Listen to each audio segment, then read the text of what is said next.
Seja bem-vindo ao podcast Pão e Vinho. Aqui a sua vida será edificada. Para saber mais sobre a nossa família, acesse nossas redes sociais, @Pão e Vinho Ministério. Fique agora com a palavra e até a próxima. No calendário da nossa igreja, hoje é dia de ceia. Nós estamos no último dia de uma conferência sobre mesa. E uma mesa a mais importante que o Senhor Jesus teve enquanto esteve pisando seus pés na terra como ser humano comum, foi a mesa da ceia, com seus discípulos, os apóstolos. E é bem interessante você olhar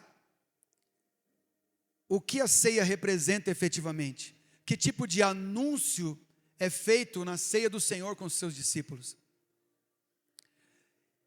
E é interessante também a gente realizar, e eu queria que você, por favor, você prestasse muita atenção, para que você não perdesse aquilo que vem sendo construído, porque num lugar onde se anuncia a morte e a ressurreição até que Ele venha, o mesmo lugar que nós anunciamos a morte e a ressurreição até que Ele venha, nós também nos tornamos participantes, e não só anunciantes. Então, ao invés de falarmos de uma coisa que sabemos, o Senhor nos propõe a participar daquilo que estamos anunciando. Você está entendendo? Porque o participar daquilo que estamos anunciando fala da nossa vida diária, e não mais de um momento que consagramos ao Senhor, um momento de pacto ao Senhor, que nós aqui nessa igreja decidimos que seria nesse primeiro domingo.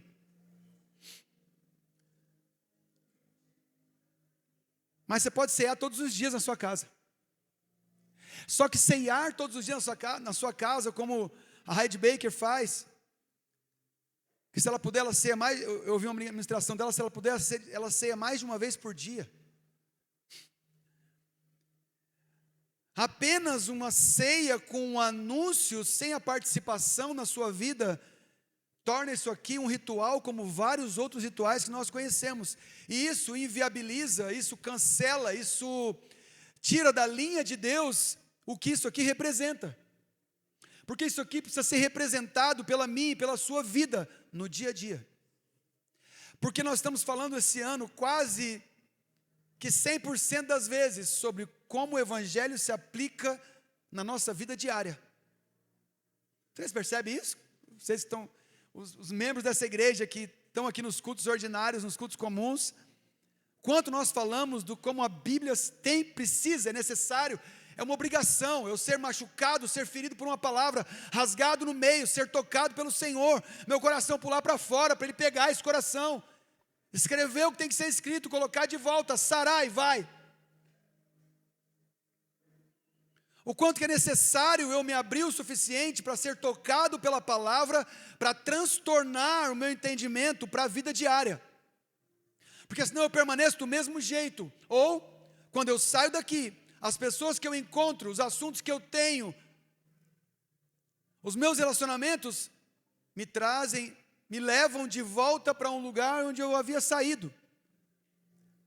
Porque a realidade precisa ser estabelecida, eu preciso escolher o lugar da realidade de Deus na minha vida. Então, qual é o lugar principal? Qual é o ponto principal? A palavra me afeta e eu preciso viver, porque ela me afetou. E quando uma coisa te afeta, você fica marcado. Agora, a palavra está nos marcando o suficiente para a representação que está aqui da ceia do Senhor fazer parte da minha vida na segunda-feira? Essa representação pode fazer parte da minha vida na segunda-feira? Você pode levar essa ceia com você para segunda-feira? Você consegue segunda-feira à noite, segunda-feira de manhã, segunda-feira em qualquer horário, pegar na sua casa um pedaço de pão, um cálice com suco de uva e tomar na sua casa e fazer uma entrega ao Senhor? Só você? Sem esse ritual evangélico? Ou judaico? Evangélico judaico? Você consegue? Porque quando eu ouvi a ministração da Heidi Baker na escola, ela tinha um cálice grande de suco de uva e um pedaço de pão grande, e ela ia ministrando, e com Deus ia falando, quanto mais Deus ia falando, ela voltava e pegava mais um pedaço. Calma, eu tenho que cear de novo. Ela ceava de novo. Meu amigo, meu amado. E vinha mais revelação, ela ia lá e ceava de novo. E pode ser que alguém olhe e fale assim: que sacrilégio. Isso é qualquer coisa que você possa pensar. Não. Ela estava compartilhando da palavra, ela estava se alimentando ao mesmo tempo, ela estava tendo comunhão com o Senhor ao mesmo tempo, e não existe uma regra específica para isso, nós escolhemos aqui. Mas no que o anúncio, a ceia, afeta o altar da minha vida? A ceia do Senhor tem te levado para o altar?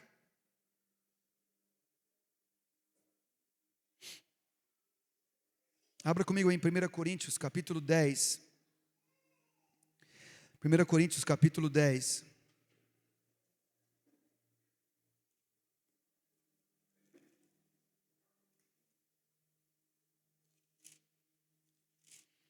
Olha que interessante o quanto que é importante a participação de um altar na mesa.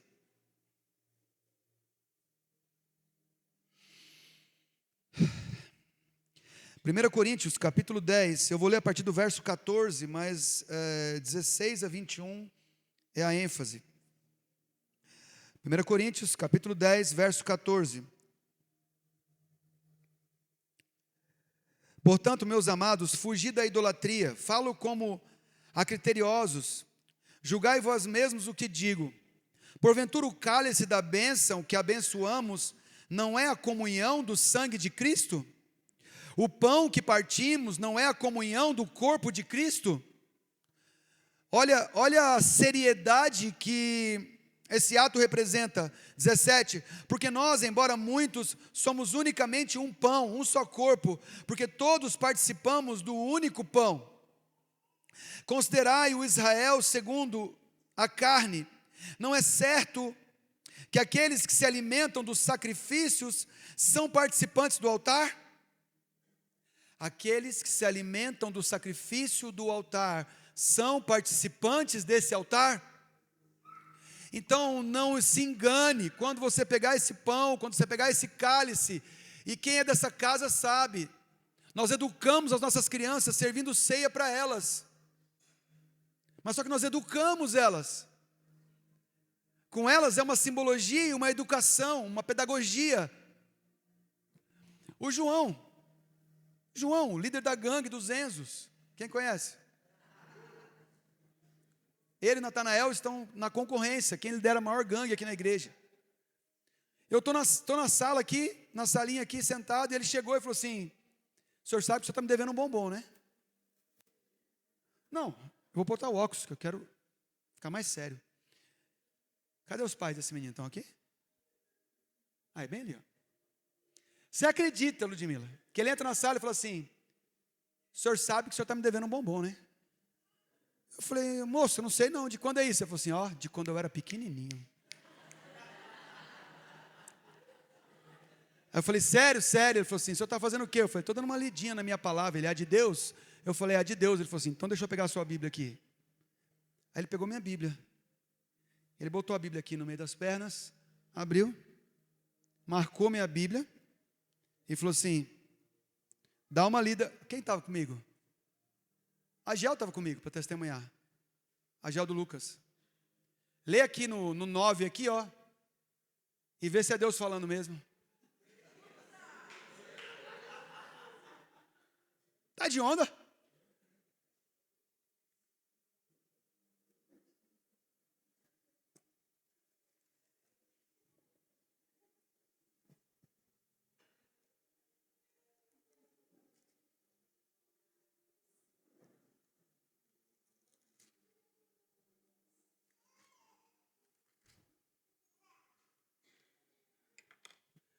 Lude, o João já lê?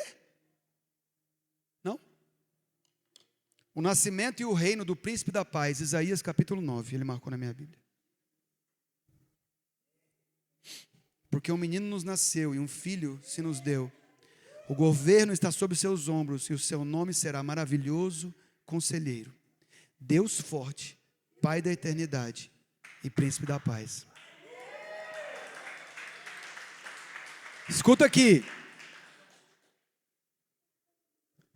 Não me vem falar que esse menino não é participante, não. E olha que esse aí é o líder da gangue. Imagina os que senta quietinho.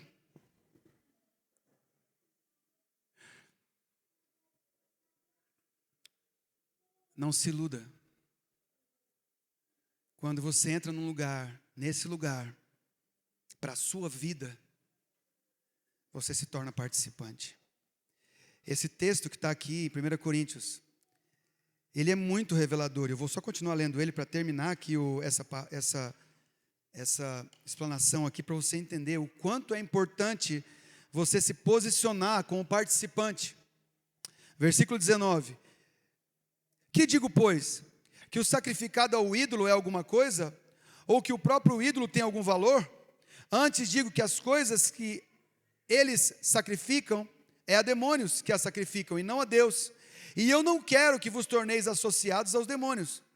Não podeis beber do cálice do Senhor e o cálice dos demônios. Não podeis ser participantes da mesa do Senhor e da mesa dos demônios. Ou provocaremos zelos no Senhor? Somos acaso mais fortes do que Ele? Entenda algo.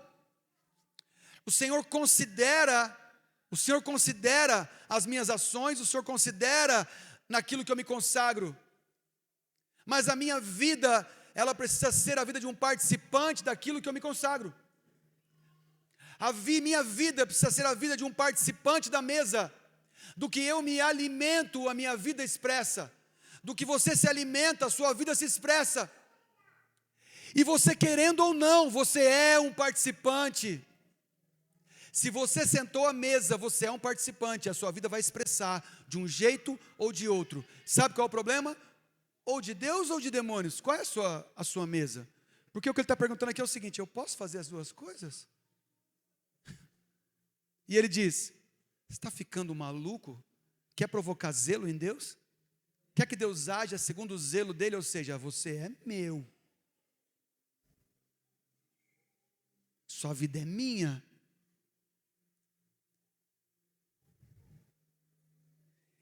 Ele te ama de tal forma, ele te dá liberdade para você viver o que você quiser viver. Mas o conselho da palavra é: não misture os altares. Não misture os altares. Porque se você misturar o altar, o anúncio vai ser misturado. Então as pessoas te conhecem no dia a dia e não te têm por crente de verdade, porque no dia a dia, na vida ordinária, não sai ceia. Na vida ordinária não sai aliança. Na vida ordinária não sai o cálice derramado. Na vida diária não sai o pão repartido. Na vida diária não tem quebrantamento, tem ira. Na vida diária tem confusão, tem picuinha. Na vida diária tem mentira e fofoca. Na vida diária tem adultério. Na vida diária tem pornografia. Na vida diária tem pensamentos que poderiam ser substituídos com uma simples frase: e se?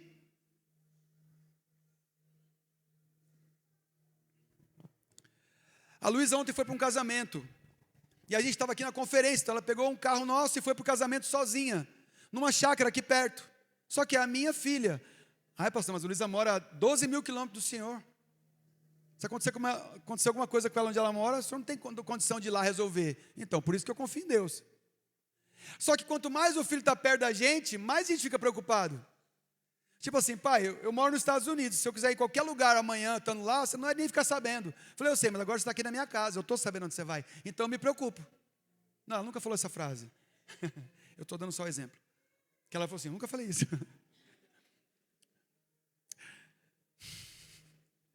Mas entenda, como está próxima, eu fiquei preocupado. Eu e Renata, mesmo estando aqui, a gente ficou preocupado. Eu fiquei muito orando toda hora onde é que ela estava, se ela tinha chegado na chácara bonitinho. O carrinho dela estava parado lá, então eu sabia que ela estava lá. Mas entenda uma coisa: no meu coração, eu sei que eu posso confiar, eu sei que eu posso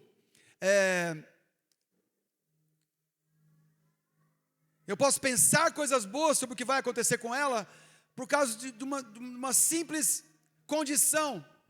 Eu tenho uma aliança, eu vivo com Ele, Ele me entregou meus filhos. Então, quando ela foi, lembrei que eu ia falar, quando ela foi, começou a vir um pensamento. Ela está entrando numa estrada de terra, o carro é baixo, pode acontecer alguma coisa. Começou a vir pensamentos malignos. E eu lembrei. E eu falei, e se nada disso acontecer? E se ela estiver muito bem lá? E se ela está demorando tanto, porque está muito divertido lá? E se ela está com os amigos? E se? E eu comecei a pensar, segundo o Espírito me direcionava para pensar, para eu ficar em paz com relação a ela. Por quê? Porque se eu estabeleço uma aliança com Deus, e o Espírito Santo está aqui, eu estabeleço uma aliança com Ele, eu sei que Ele derramou o seu sangue, que a sua carne foi rasgada por mim, e pelos meus pecados, e pelos pensamentos intrusivos malignos, que nos atacam o dia a dia, as nossas irritações, o nosso ego que quer se aflorar, as coisas do dia a dia que tornam a nossa vida ordinária longe desse altar, coisas do dia a dia que tiram a gente do altar, porque o anúncio ficou misturado. Eu venho para o culto e anuncio a morte e a ressurreição de Cristo até que Ele venha. Eu vou para casa e anuncio tudo aquilo que Satanás ou a minha própria alma declara no dia a dia. E eu destruo o anúncio com a mistura. Por isso que ele fala, você quer fazer um altar para demônios? Ou você quer fazer um altar para Deus? Agora nós podemos fazer as duas coisas? Não devemos. Até podemos se quisermos. Somos livres para fazer. Mas devemos? Não, não provoca o zelo do Senhor. Perdão. Somos acaso mais fortes do que Ele? Você quer medir força com Deus, vivendo uma vida aqui, e a sua vida fora daqui, que é muito maior do que o tempo de um culto de 2, 3 horas? Recado está dado.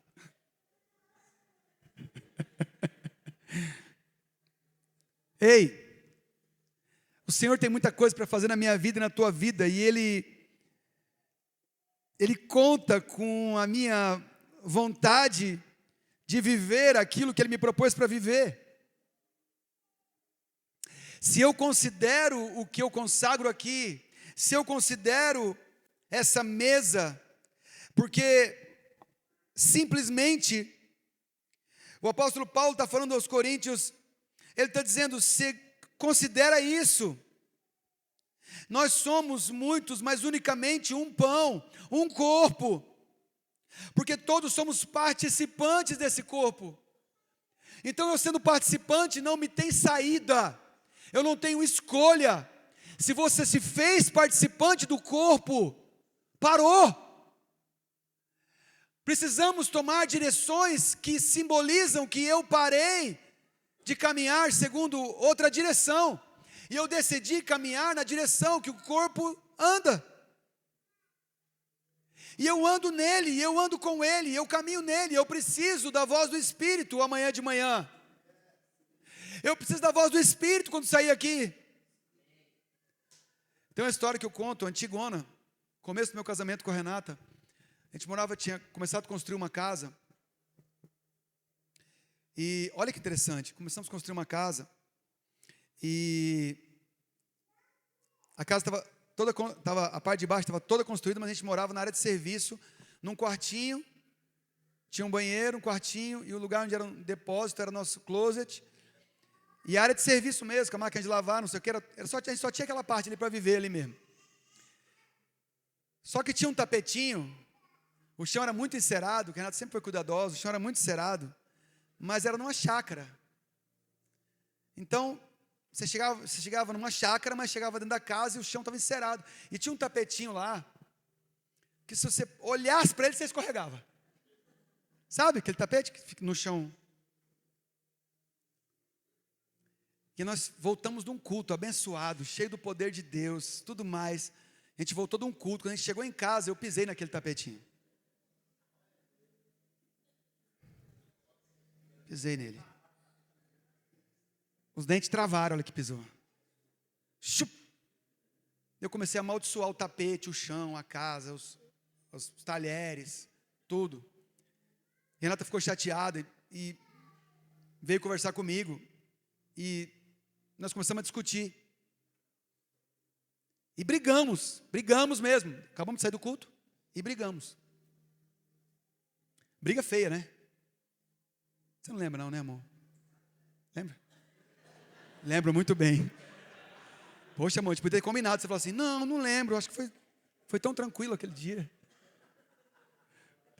Irmãos, nós fizemos isso.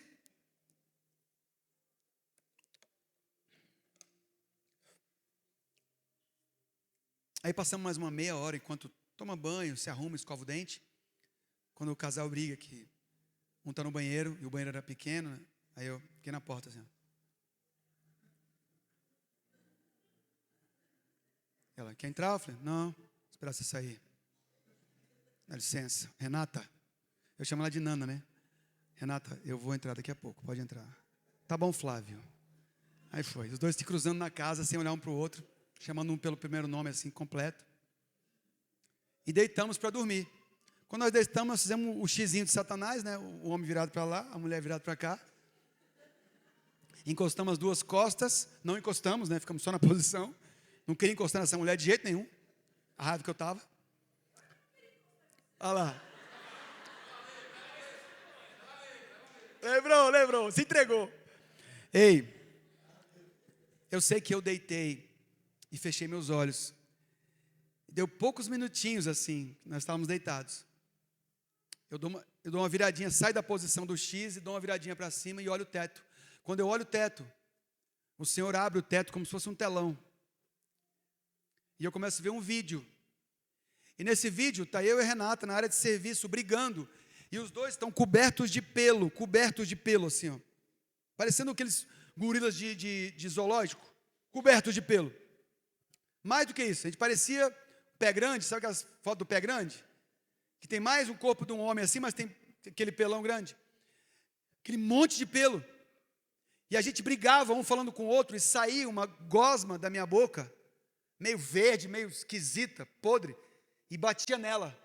E ela cuspia outra gosma e batia em mim. A gente ficava falando e as nossas palavras eram físicas, eram gosmentas, era tipo uma baba verde, um jogando no outro, uma cena horrível.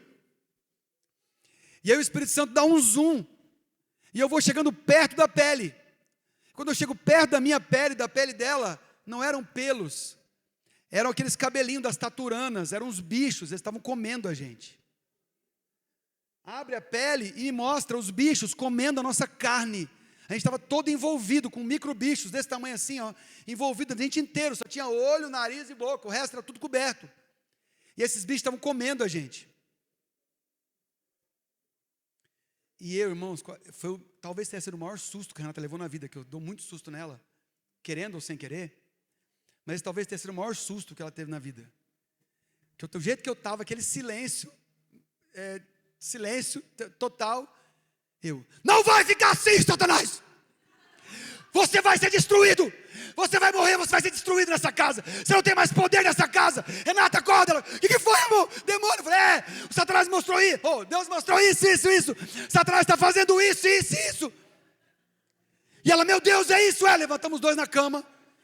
E começamos, Satanás, você não mexe com a gente não. Você não mexe com a nossa vida. Você vai ser agora. A gente se ama. Não sei o quê. Começamos a orar junto. Aquela bagaceira, um homem e uma mulher de oração, uma equipe de oração poderosa. Aí acalmou, irmãos, acalmou assim, eu olhei para ela e falei assim, amor, me perdoa. Ela falou, me perdoa, eu te amo. A gente se beijou. Vamos dormir? Vamos. Deitamos. E eu pedindo a Deus que nenhuma tela abrisse mais, né? Por que esse exemplo daqui de casa? Porque você pode sim, se você quiser, celebrar essa ceia e fazer as maiores besteiras da sua vida nos seus relacionamentos, quando sair dessa porta para fora. Você pode. Mas a Bíblia está dizendo que é a pior opção, porque você não é mais forte que Deus, e você já é dele. Está ouvindo isso?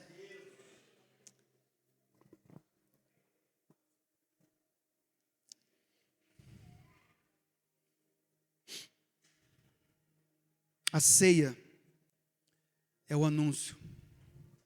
O altar é a direção que eu e você estamos indo. Nós estamos indo para a cruz.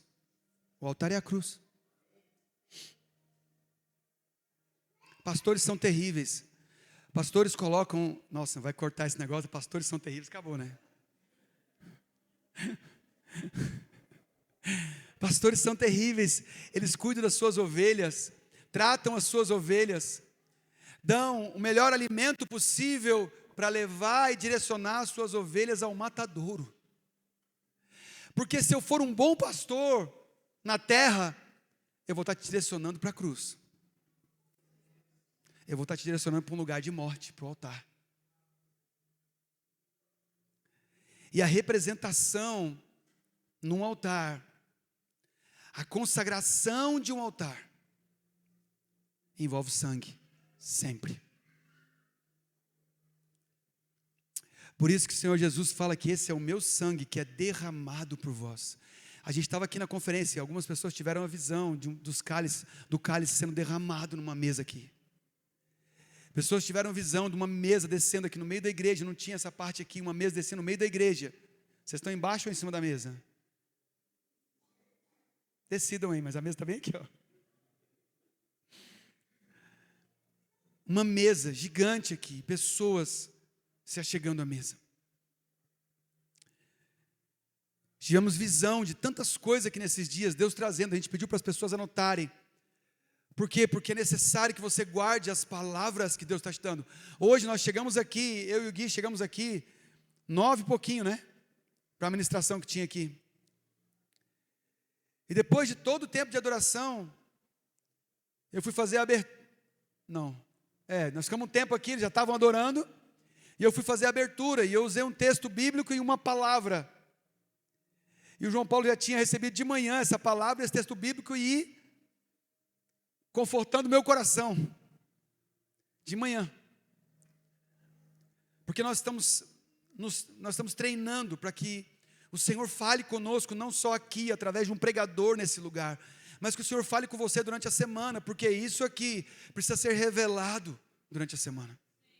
Você precisa ouvir Deus. Eu preciso ouvir Deus, eu preciso ouvir o que Ele pensa sobre algo.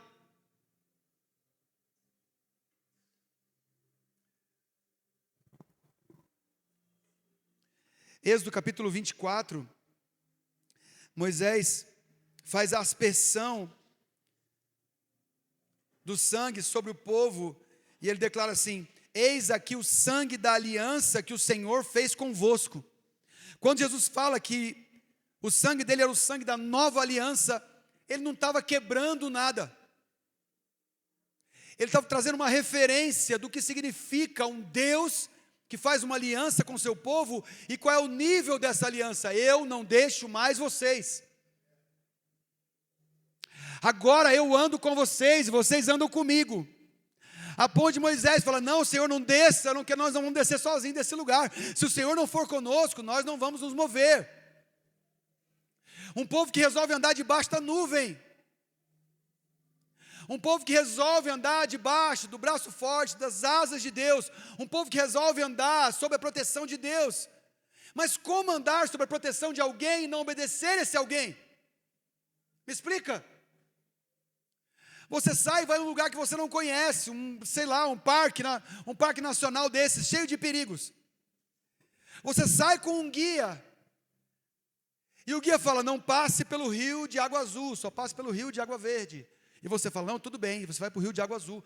Como você espera que o resultado dessa aliança, que não é expresso, no seu caso, por obediência, vá dar em coisa boa na sua vida? Não tem como. A expressão de uma aliança sem obediência da nossa parte, ela sempre vai dar para um caminho mau. Porque eu e você precisamos entender isso. A nossa parte da aliança envolve obediência, submissão. A nossa parte da aliança envolve ouvir a Deus e obedecer. Por isso nós devemos ouvir a Deus.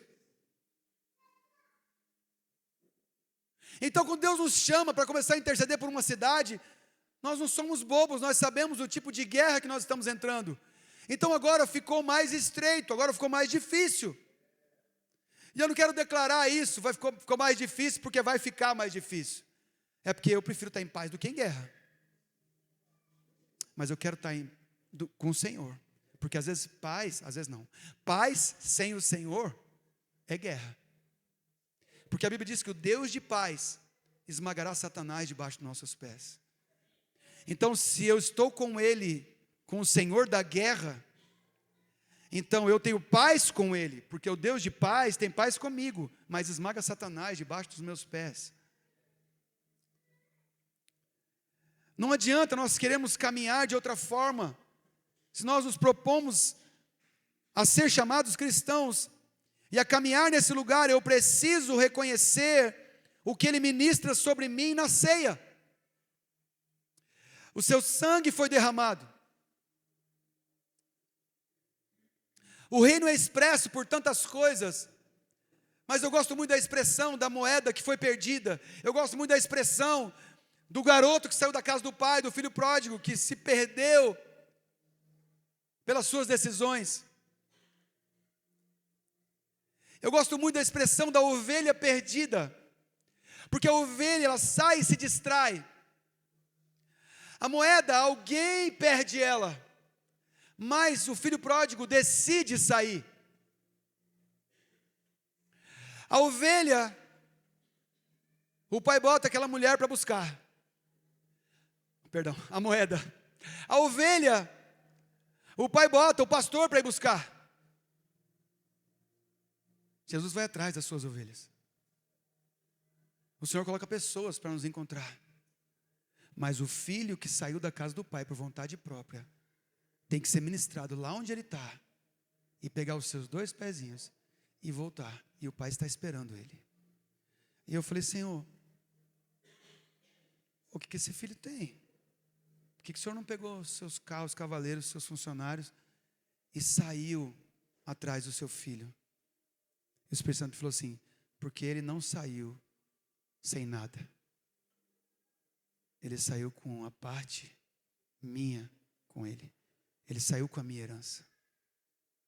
Ele tem consciência plena do que eu entreguei para ele. E ele vai voltar. Quando avisaram o pai que o filho estava vindo, o pai preparou uma cinta para dar açoites no filho, não foi? Não. Quando avisaram o pai que o filho estava voltando, o pai se preparou para um abraço gostoso e caloroso e pulou. Não foi o filho que pulou no pescoço do pai. Vocês já leram essa palavra? O pai pulou no pescoço do filho.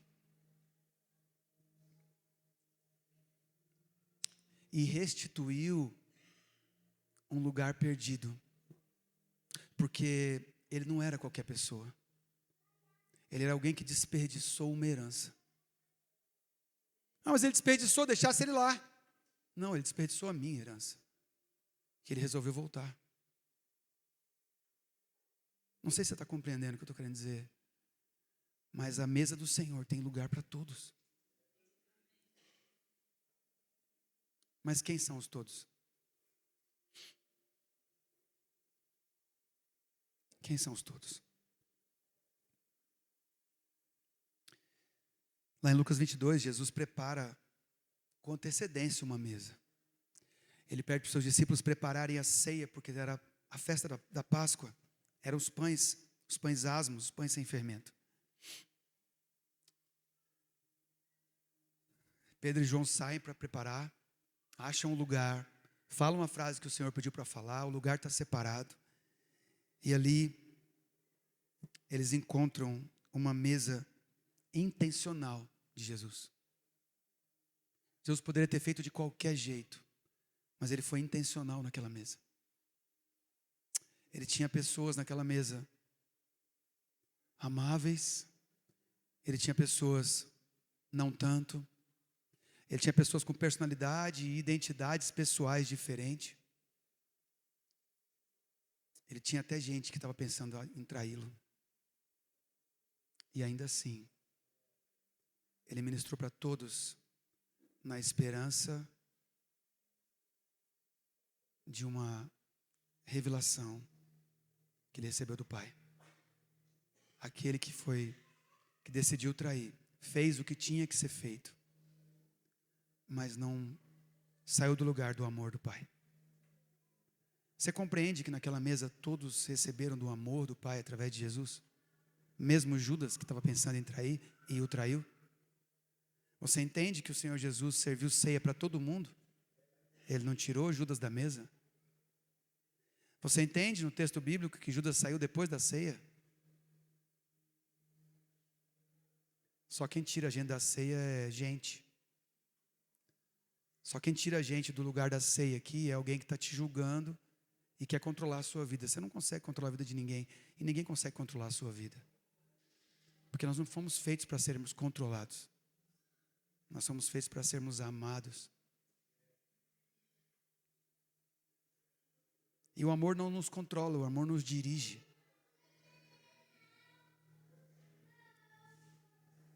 Então aqueles homens, eles participaram de algo tão importante da parte de Deus. Eles participaram de um chamamento do Senhor aquele dia e de revelações que o Senhor entregou para eles, para que eles mudassem toda a história através do Espírito, das direções e da sua identidade em Cristo por causa de uma mesa, por causa da revelação de uma entrega total, no derramamento total, de um romper total, daquele que decidiu ser obediente até um tipo de morte terrível, a de cruz. Porque ele sabia que o altar dele estava esperando ele. Tinha que ser derramado sangue no altar. E o Senhor, aprove ao Senhor que ele padecesse por mim e por você naquela cruz. O altar de Deus foi estabelecido ali, através do derramamento de sangue para toda a eternidade. Eu e você fomos chamados para viver esse nível de relacionamento. E a mesa é um lugar extraordinário para isso acontecer. Sabe por quê? Porque Deus proporciona as mesas para nós todos os dias. Você que reconhece aquilo que vai ser feito aqui hoje, precisa viver e praticar isso amanhã, depois. A igreja que se manifesta durante a semana. O Cristo que se manifesta durante a semana. O Espírito que se move durante a semana através da sua vida. A voz que fala ao teu espírito e te direciona a viver aquilo que você anuncia hoje. A morte, a ressurreição e a sua vinda. Ele fala para os discípulos que aquele fruto da vide, ele não ia participar até a completude do seu reino. Porque aquilo que estava sendo feito para a manifestação do reino. E eu e você manifestamos isso até que ele venha. Por isso, torna-se uma coisa completamente incoerente nós estarmos aqui hoje e termos outra vida dessa porta para fora. Nós não fomos chamados para isso. Somos seres humanos, e quanto mais humanos somos, mais espirituais nos tornamos. O Senhor não fez 2 anjos no Éden. Ele não criou Adão e gerou Eva de Adão, e Adão não era um anjo gerando uma anja. Ele era um ser humano de carne e osso, com o sopro do Espírito dentro dele, que tinha relacionamento direto com o Pai e o aguardava nos seus encontros diários. E a vida de Adão, ela era direcionada e manifestava aquele com quem ele encontrava todos os dias. Se nós deixarmos para uma vez por mês encontrarmos com ele, estaremos encontrando com outras pessoas e outras situações e outros ambientes durante todo o nosso mês. E me diga, se você não encontra com ele todos os dias, como você vai conhecê-lo o suficiente para manifestar aquilo que você consagrou aqui? Essa aliança.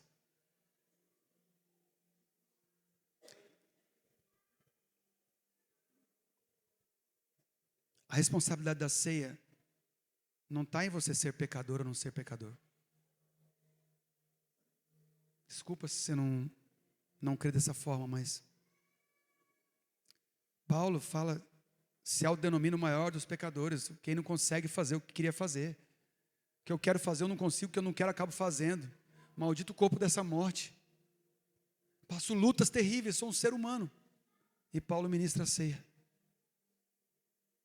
para seres humanos comuns. Como que eu posso separar alguém da ceia? Mas ele fala, julgue a você mesmo e veja se você discerne o que está sendo consagrado aqui. Veja se você discerne o que significa isso aqui para a sua vida. Veja se você pode continuar vivendo depois de fazer isso aqui. Ou você vem aqui e se consagra porque a sua vida é dele e você já morreu em Cristo Jesus. E você tem uma nova vida com ele, porque ele não morreu e ressuscitou para que eu e você tivéssemos somente uma morte. Ele morreu e ressuscitou para que eu e você morrêssemos para o pecado e ressuscitássemos com ele para essa vida ainda. E começássemos um caminho do reino na eternidade. Isso não é só um combustível para a nossa vida. Isso são marcos que nós fazemos, que representam aquilo que nós vivemos até chegar aqui.